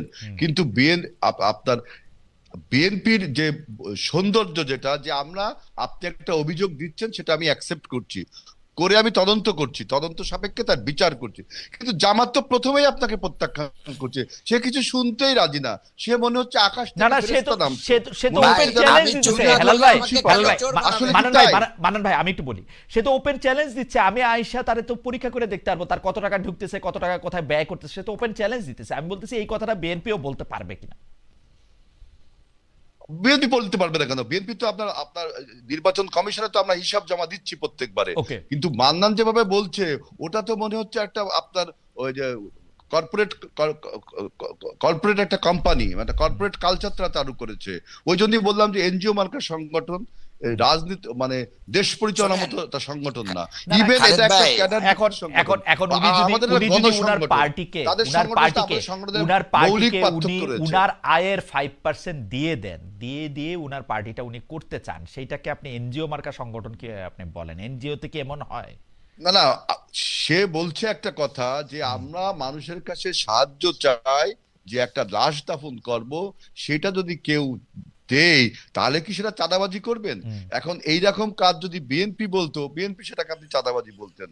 কারণ ওকে। নো আপনি নো নিজে আগের থেকে একটা নিজের আপার হ্যান্ডে যাচ্ছেন, যে না, আপনি আমার মনে মনে হয় যে হচ্ছে ফেরেশতা, পার্থক্যটা এই দুধে ধোয়া জায়গায়, হেলাল তুলছে ভাই, পাতা। পার্থক্যটা এই জায়গায় কিছু সংখ্যক চাঁদা আছে যেটা হচ্ছে ইনস্টিটিউশনাল চাঁদাবাজি। যেমন ঢাকা শহরে ফুটপাতগুলি এখন কাদের দখলে? যেমন ধরা যাক যে ঢাকা শহরে আসলে ব্যাটারি চালিত রিক্সা চালাইতে হইলে এই মালিকের পাশাপাশি আর কাকে কত টাকা দিতে হয়। যেমন ঢাকা শহরে আমি আসলে বলি কোন এটা, থানায় আমি বলি এটা কোন ভাই, পুলিশের ওসি নিয়োগ পাবে, এইটা আসলে জামায়াত ঠিক করে নাকি বিএনপি ঠিক করে, এবং এটা আসলে চাঁদার বিনিময়ে ঠিক হয় নাকি এমনি ঠিক হয়? গাবতলী গরুর শোনেন, হাটটা আসলে কিভাবে রাজনীতিতে আমাকে পরিচালিত হয়? একটু বলতে দেন। রাজনীতিতে যে সন্ত্রাসী কর্মীগুলো, হুম। যে চাঁদাবাজ কর্মীগুলো, তাদের পরিচয় তারা সন্ত্রাসী, তাদের পরিচয় তারা চাঁদাবাজ, তাদের কোনো রাজনৈতিক পরিচয় নেই। ওকে। কখনো জামাতের রঙে, কখনো বিএনপির রঙে, কখনো এনসিপির রঙে এই সমস্ত ওকে। দস্যুরা দস্যুতা করে থাকে। আপনি এখন যদি বলেন সবই বিএনপি, তাহলে তো আমি তারপরে তো বলছি তো আমরা তদন্ত করে দেখছি। আমরা- কিন্তু জামাত তো স্বীকারই করতে যাচ্ছে না, তাদের দলে কোনো দস্যুতা হয়ই না। আমার- মনে হচ্ছে সবাই আপনার একদম দরবেশ। এটা হয় নাকি তাই কোনোদিন? আচ্ছা, ঠিক আছে, আমি একটা প্রশ্ন দর্শকদের কাছ থেকে এখন নিতে চাই। একটা প্রশ্ন না, একটা কথা, যে উনি মিজান খান উনি বলছেন যে সাহস থাকলে দুইজনকেই বলেন যে তারা বলুক যে আওয়ামী লীগের ভোট তাদের লাগবে না। আপনারা এটাতে রেসপন্ড করবেন কিনা এটা আপনাদের ইচ্ছা। হেলাল ভাই, আপনি বললেও বলতে পারেন। আমার মনে হয় আমার বক্তব্য হলো যে আওয়ামী লীগ যারা সমর্থক, তারা কি ভোট দিবে না? তাদের ভোটটা বন্ধ করে দেওয়া উচিত। তাদের ভোট যাতে ভোট দিবে, Okay. তাদের ভোট তো আপনি বন্ধ করতে পারবেন না। আচ্ছা। এখন আমি বলছি যে এই ভোটটাকে অ্যাট্রাক্ট করার জন্য জামাত একটা ফন্দি পাকে এঁটেছে, যে কর্মী সংগ্রহ অভিযানের নামে Okay. সবাইকে জামাতি আচ্ছা, আপনি জামাতের ফন্দিটা বুঝতে আমি পেরেছেন। সেটা বলছি। ওকে, ফ্যান্টাস্টিক। আমার মনে হয় যে ডক্টর মান্নান, আপনি এটাতে কি বলবেন? আপনি যদি 30 সেকেন্ড একটু বলেন। ভাই, আমার মনে হচ্ছে যে বিএনপি তো কোনো কর্মী সংগ্রহই করে না, সদস্য সংগ্রহ করে না। বিএনপি এমনি এমনি একটা সংগঠন চলতেছে, এটা তো প্রত্যেকটা দলের দলীয় কর্মসূচি, সে তার দাওয়াত দিবে, কর্মী সংগ্রহ করবে। কিন্তু আমার জানা মতে, আমার দেখা মতে, যে পরিমাণ লোকদেরকে শেল্টার দেওয়া হচ্ছে, বিএনপির ভাইরা, আল্লাহর রহমত, এদেশের মানুষ, সাধারণ মানুষকে এগুলো বিচার করতে দিতে হবে। সাধারণ মানুষ ওকে, এগুলো সাধারণ মানুষ বিচার নিশ্চয়ই করে বিচার তাদের করবে। রায় দিবে। আপনি শুধু আরেকটা কথা বলেন যে আপনারা বেশিরভাগ সময় কোনো রকম কোনো দুর্নীতি বা পদ থেকে কোনো অবস্থান বা চাঁদাবাজির এগেনস্টে আপনারা কথা বলেন, সেই কথাকে আমরা স্বাগতও জানাই। আপনারা দলের মধ্যে গণতন্ত্রের কথা বলেন, কিন্তু যেসব ব্যবসা প্রতিষ্ঠান আপনারা গড়ে তোলেন, সেই সব ব্যবসা প্রতিষ্ঠানে কখনোই জামায়াত শিবির বা জামায়াত বা শিবির করা ছাড়া অন্য কাউকে আপনারা নিয়োগ দেন না। আপনাদের বিরুদ্ধে অভিযোগ যে আপনারা আসলে যত রকমভাবে ব্যবসা প্রতিষ্ঠান বা অন্যান্য প্রতিষ্ঠান আপনারা গড়ে তোলেন, আপনারা একটা গোষ্ঠীতন্ত্রের মাধ্যমে সেটা পরিচালনা করেন। যেমন আপনাদের মধ্যে যদি কেউ বড় ব্যবসায়ী হন তাহলে তাই করেন। আমরা যদি আপনাদের যে দুজন মন্ত্রী ছিলেন সেই দুজন মন্ত্রীকেও দেখেছি যে প্রচুর পরিমাণে এনজিওর নিবন্ধন দিতে সেই সময় যারা আসলে আপনাদের লোককে চাকরি দেওয়া হয়েছে, অভিযোগ এগুলি। আপনি যদি 1-2 মিনিট এগুলি রেসপন্ড করতেন, আসলেই এটা এরকম কিনা? শোনেন, বাংলাদেশে জামাত ইসলামী যতগুলো প্রতিষ্ঠানের সাথে সম্পৃক্ত আছে বা জামাত সমমনা লোকেরা সম্পৃক্ত আছে, তারা বাংলাদেশের আইন কানুন নিয়ম এবং চাকরির বিধিবিধান মেনটেন করেই জনগণকে নিয়োগ দেয়। কাজেই এটা একবারেই মানে আমাদের প্রতি কি করা হচ্ছে যে না আমরা এটা দেই না। অবশ্যই খালেদ ভাইকে আমি বলতে চাই যে আপনি যখন একজনের নীতি নৈতিকতা জায়গায় যদি আপনি প্রুভ করতে পারেন যে এই লোকের চেয়ে মিস্টার আব্দুল মান্নানের চেয়ে আজিজুল বারী হেলালের নীতি নৈতিকতা বেশি, কিন্তু দুইজনের একাডেমিক যোগ্যতা সেম, পরীক্ষায় একই নাম্বার পেয়েছে, তাহলে আমি যদি আজিজুল বারী হেলাল ভাইকে আপনি যদি জব দেন, আমি কি ওই অভিযোগ দেব যে উনি দলীয় কারণে চাকরি পেয়েছেন? এটা তো হতে পারে না। এই প্রিফারেন্স টুক আছে বলেই তো আমরা আমাদের এই জায়গায় খেয়ানতের জায়গায় প্রায় আমাদের একই অবস্থান প্রায় একই ধরনের কথা শেখ হাসিনার শেষ প্রেস কনফারেন্সে শুনছিলাম কিনা, মিল লাগে একটু। না না, কেন মিল লাগবে? কারণ হচ্ছে যে আপনি তো পরীক্ষার মাধ্যম দিয়ে নেন, এই নিয়োগটা তো পরীক্ষার মাধ্যমে হয়, তো পরীক্ষা ছাড়া তো আমরা কাউকে নিয়োগ দেব না। বাংলাদেশের একটা ব্যাংক পরিচালনা, একটা হাসপাতাল পরিচালনা যারা জামায়াত শিবির না করে তাদের চেয়ে যোগ্য আর কোনো কেউ আপনাদের এখানে আসে না? অফকোর্স এখানেও বহু এরকম লোক আছে যারা জামাত শিবিরের বাইরে, অনেকেই চ্যালেঞ্জ করতেছে যে এর বাইরে কেউ নাই। এটা হয়তো ভাইরা হয়তো খুঁজে পান না, এখানে আসেনি না দাওয়াত দিতে, তা খুঁজে পাবেন কি করে? আচ্ছা ঠিক আছে, আমার মনে হয় যে ডক্টর আব্দুল মান্নান খুব চমৎকারভাবে বলেছেন। আমরা শেষ 1 মিনিট করে শুনতে চাই যে এই যে সামনে যে নির্বাচন আসতেছে হেলাল ভাই, সেই নির্বাচনের ক্ষেত্রে আপনি যদি 2টা পয়েন্ট আপনাকে বলতে বলা হয় যে বিএনপিকে ভোট দেওয়ার পক্ষে, সেই 2টা পয়েন্ট কি হবে? আপনি 2টা পয়েন্ট বলার পরে আমরা জামাত ইসলামের জন্য কাছ থেকে 2টা পয়েন্ট শুনবো। আজকের অনুষ্ঠান এখানে শেষ করবো যে কেন আমরা দেখেন আমাদের আমি জি হ্যাঁ, বিএনপিকে কেন ভোট দেবেন? প্রথম বক্তব্য হলো বিএনপি একটা 4বার রাজনৈতিক দেশ পরিচালনার অভিজ্ঞতা রয়েছে এবং বিএনপি বলেছে যে আমরা আমাদের অর্থনীতিকে $1 ট্রিলিয়ন আগামী 1 বছরের মধ্যে নিব। আমরা বলেছি যে আমরা 1 কোটি লোকের কর্মসংস্থান করব। আমরা বলেছি অসহায় পরিবারের আমরা পারিবারিক কার্ড দিব। আমরা বলেছি কৃষকের পরিবারের জন্য কৃষি কার্ড দিব। আমরা বলেছি সবাইকে জাতীয় সরকার গঠন করব। অর্থাৎ আমরা একটা জাতীয় ঐক্যের কথা বলছি। এই সময় জাতীয় ঐক্যটা খুবই প্রয়োজন। আপনাকে অনেক ধন্যবাদ। আমি ডক্টর আব্দুল মান্নান আপনার কাছ থেকে শুনতে চাইবো 1-2 মিনিট। 1 মিনিট। জি, থ্যাংক ইউ। আমি খুব সংক্ষেপেই বলতে চাই। 1 নম্বর হচ্ছে এদেশের সবচেয়ে বড় ক্যান্সারের নাম হচ্ছে দুর্নীতি। আমরা দুর্নীতি মুক্ত একটা বাংলাদেশ গড়ে তুলবো ইনশাআল্লাহ। আমরা সন্ত্রাস মুক্ত, তারপরে মাদক মুক্ত একটা বাংলাদেশ গড়ে তুলবো। এই বাংলাদেশে আমরা ক্ষুধা, দারিদ্রতা, চিকিৎসা, অন্ন, বস্ত্র, বাসস্থানের নিশ্চয়তা আমরা নিশ্চিত করব ইনশাআল্লাহ। বাংলাদেশ জামাত ইসলামী এটা যে পারবে তার প্রমাণ এখন জনগণ পেয়ে যাচ্ছে। তারা বাংলাদেশ জামাত ইসলামের আদর্শিক যেই অবস্থান এটা তাদের কাছে স্পষ্ট। আদর্শিক কারণে বাংলাদেশের জনগণ জেনজি জামাত ইসলামীকেই আগামী বাংলাদেশে ভোট দিয়ে বিজয়ী করবে ইনশাআল্লাহ। আপনাকে অনেক ধন্যবাদ ডক্টর আব্দুল মান্নান। 1 মিনিট আর তো সময় নাই হেলাল ভাই, আপনাকে 1 মিনিট বলে আবার মান্নান ভাইকে বলতে পারেন। জি বলেন। আমার 30 সেকেন্ড। আমার এই মান্নানের কথা শুনে আপনার কুসুম কুমারী দাসের আদর্শ ছেলে কবিতার কথা মনে হয়ে যাচ্ছে যে আমাদের দেশে সেই ছেলে কবে হবে, আপনার কথাই না বড় হয়ে কাজে বড় হবে। আমার এই মান্নানের কথাই মনে হচ্ছে যে আমাদের দেশে জামাত কবে ভোট দেন জামাতকে, হেলাল ভাই জামাতকে ভোট দেন, জামাতকে ক্ষমতায় আনেন, দেখেন কাজে বড় হয় কিনা। ভোট না পেয়ে জামাতকে ভোট দিতে বলেন সবাইকে, আপনি দেখেন সবাইকে জামাতকে ভোট দিতে বলেন, দেখা যাক জামাত বড় ছেলে হয় কিনা। 2001 সালের সরকার খালেদ ভাই আচ্ছা একটু শুনে নেই, হেলাল ভাই মুরব্বী মানুষ, হেলাল ভাই শেষ করুক। জি জি জি। 2001 সালের সরকারকে অনেকে বলে যে দুর্নীতি নাকি চ্যাম্পিয়ন হয়েছে। আমি যদিও স্বীকার করি না, কিন্তু আবার আরেকদিন জামাতের 2 জন ছিল না, জামাতের 2 জন ছিল না, তার দায় কি তারা নিবে না? না হেলাল ভাই নতুন করে টক শো করলে হবে না এখন। মাননীয় ভাই